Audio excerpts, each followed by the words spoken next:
Hey everybody, welcome back. Thanks for watching today. Look, in this video we're going to put some windows in the little Nova Gasser. Windows, gauges. I re-radiused the fender wells, and I put a little hood scoop on it. We're getting closer. Next video we'll do some rear end work on it, get the rear end finished up. But we're getting really close to getting it put on the street. So I went and picked up this car from my buddy Mike Grath. He has a pretty cool car collection, and he's wanting to get rid of some of them. So I did some talking with him. Maybe we'll go do a walk around of his yard. He's probably got 30 or 40 cars over there. A lot of C10. Pretty cool stuff. He's got some cool, interesting things, and he's been a friend for a long time, a great friend. And anyways, I went and got this car from him. It's got good windows, glass all the way around it. So we're going to use the glass. The front windshield has a couple cracks in it, and I don't feel like spending $150 on a rubber to put the windshield in. So I'm going to use some urethane to put it in, and I'll show you how I go about it. I think I'm going to use the old gasket that's on there and just kind of urethane it in, just for temporary until we get another a better windshield for it. Now Mike has another one of these cars over there. I think I'm gonna go get it also, and he said he's gonna hold on to it for me, and I may use it to build like an economy car, like a little 6-cylinder, more or less a daily driver. However, let's get started. Alright guys, next thing is we are gonna address this giant hole in the hood. If y'all have been watching for any period of time, you may know, or you may have noticed, everything I do is under this carport because that is all I have. I don't have a garage. I don't have a shop. I do have a shop. I just haven't got the concrete poured to assemble the shop yet, and we're gonna do that at another piece of property we have around the corner. But most of my cars, my wife's car, lives under the carport. Okay, and then whenever I'm working on something, I'll bring it over and work on it. However, majority of my vehicle's lives, they spend outside in the elements, in the weather, at this point in time. So I can't have that open to the elements. So what I have done is I took and made me a hood scoop. Alright. Tell me what you think about this. Put in the comments. It is just, it's an old sign, an old aluminum sign that I found. Not a stop sign or street sign. It is another kind of sign. And I just sanded everything off of it, laid out a straight pair, and then I took, when it was flat, and just cut a little slice into it and bent it with a pair of pliers, and it turned out pretty good. I didn't weld anything or rivet anything together. Mainly I just want to keep rain from going directly down in there. I had a Model A here a while back, and I still didn't have a shop or whatnot, and it seemed like, even though I parked it under like a pole barn or a covered area, it still got water in it. So hopefully this will keep a little bit of the water out. It doesn't look too bad. Let me stand back and we'll get like a little view. Doesn't look too great either, but it's kind of got the old school element to it. So we're gonna go ahead and drill some holes, get it pop riveted on, and hopefully it'll keep rain out of the carburetor. It serves function, and it's a little bit of form. You know, I don't know. We'll see. But it's gonna keep rain out of the carburetor until I can get another hood for it. So let's get to it.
Okay, I want to show y'all a couple things here. One is, there's a lot of Bondo in this car. It's probably, it's a half-inch thick down here, and it's probably 1/4 inch up here.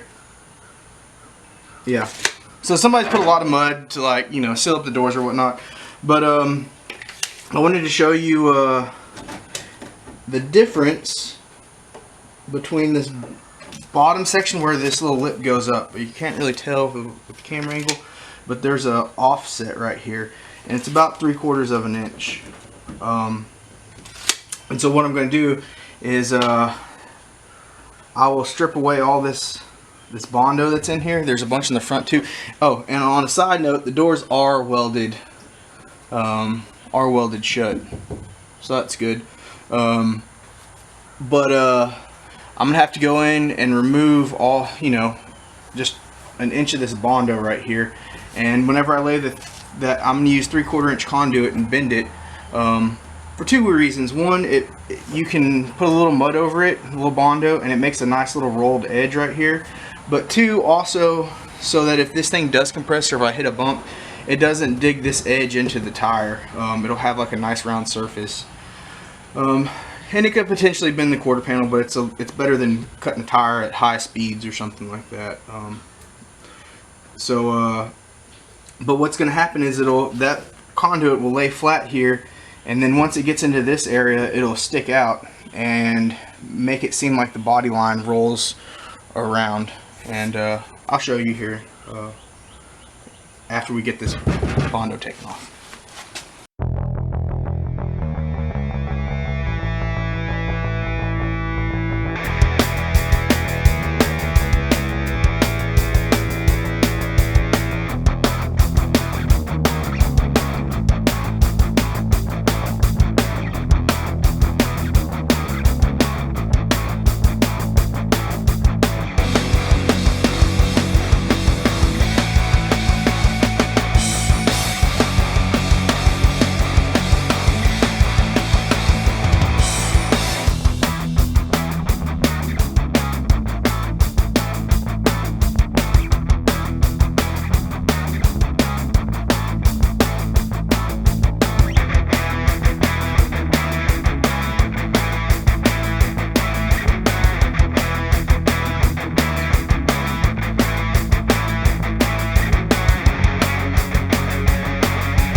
Alright, here we go, guys. I threw some cheap sandable primer on there, threw a coat on, did a little wet sanding with some 320 grit.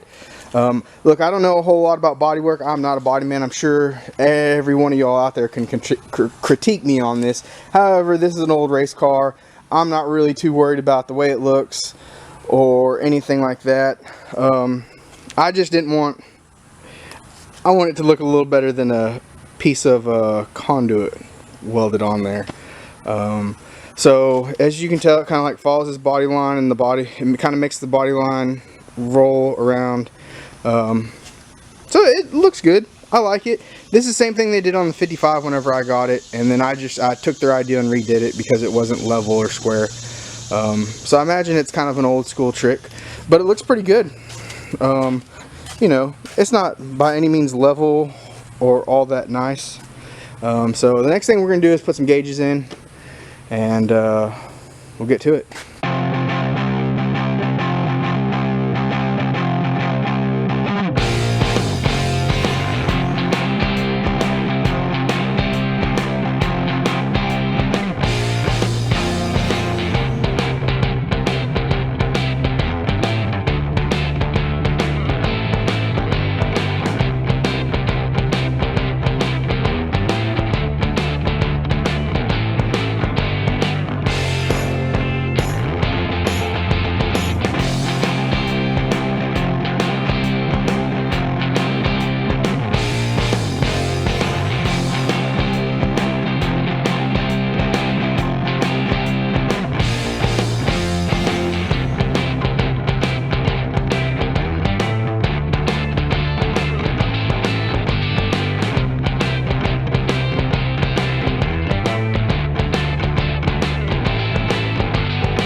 And a 3-speed on the column.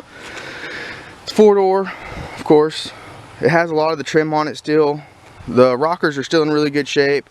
The rear quarters are a little beat up. There's another dent on right here on the back on the other side. It does have like the trunk trim, and the skin on the trunk is still in pretty good shape. The glass, the back glass and the side glass, they're all really good. They're just dirty. But there's no delamination on the wing windows or anything like that. Now the only issue the front glass has is this crack right here. Now it's a pretty good crack.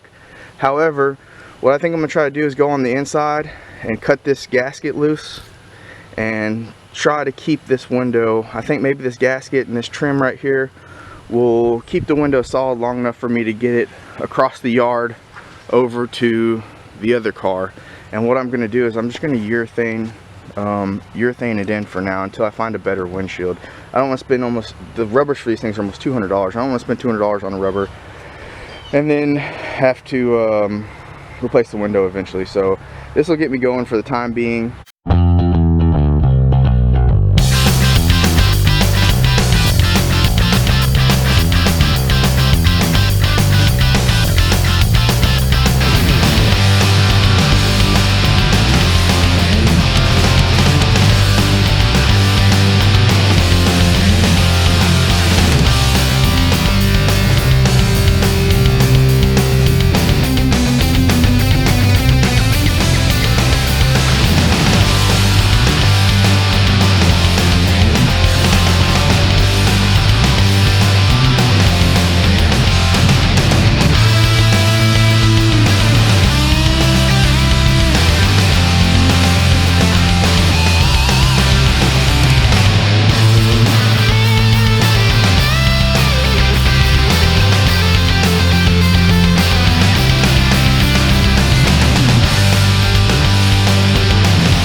Alright everybody, so as you can see, we got the window put in.